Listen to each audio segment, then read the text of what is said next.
জয় হিন্দ বন্ধুরা, তোমাদের physical technique YouTube চ্যানেলে জানাই স্বাগত। আমি শুভজিৎ। আজ আমার প্রথম ভিডিও নিয়ে চলে এসেছি। তোমাদের যে ফিজিক্যাল বিষয়ে যে ভুলভ্রান্তিগুলো তোমরা করে থাকো, তার জন্য তোমরা ডিফেন্স লাইনের মধ্যে যেতে পারো না, তোমাদের ডিফেন্সে তোমাদের অ্যালাউ করে না, সেই ভুলভ্রান্তি সমস্যার সমাধানগুলো আমি নিয়ে এসেছি।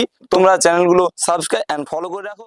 তো তোমরা যে ভুলভ্রান্তি পুশ আপ গুলো মেরে থাকো, তাতে কি হয়, তোমাদের হাত বেঁকে যাওয়ার সম্ভাবনা থাকে। তো একবার যদি তোমার হাত বেঁকে যায়, তাহলে ডিফেন্স লাইনের ক্ষেত্রে তোমার দরজা চিরকালের জন্য বন্ধ। ঠিক আছে, তো চলো তোমাদের যে সঠিক পুশ আপ সেটা আজ আমি তোমাদের সামনে তুলে ধরবো।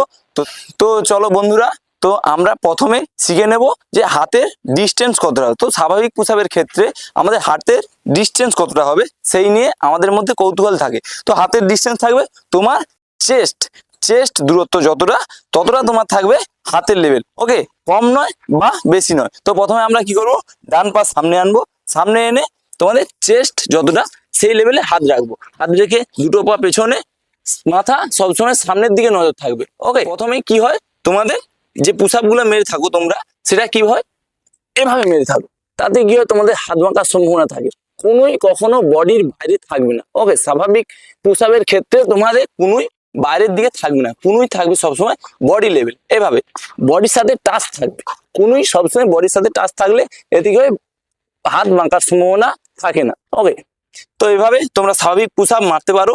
10টা 20টা এভাবে সেট মারবে, প্রত্যেকটা সেট মারবে। ঠিক আছে, তোমাদের সেট পিছু 2টো 3টে করে সেট মারবে, তাতে 10টা করে কি 20টা করে। ওকে, তো আজকে আমি দেখালাম তোমাদের সঠিক পুশ আপ। এই পুশ আপের ক্ষেত্রে তোমাদের কি হয়, যে তোমাদের যাদের বিম হয় না, ঠিক আছে, যাদের পুল আপ হয় না, পুল আপের ক্ষেত্রে তোমাদের হাতে পাওয়ার থাকে না, এই পুশ আপ মারলে তোমাদের কিন্তু হাতে পাওয়ার আসবে, যেটা পুল আপের ক্ষেত্রে খুবই তোমাদের সুবিধা হবে। তো পরবর্তী ভিডিও আবার নিয়ে আসবো এরকম কিছু ভিডিও নিয়ে। তো তোমরা পাশে থাকো, শুভজিৎ দা তোমাদের পাশে থাকছে। তো দেখা হচ্ছে পরবর্তী ভিডিও। জয় হিন্দ, জয় ভারত।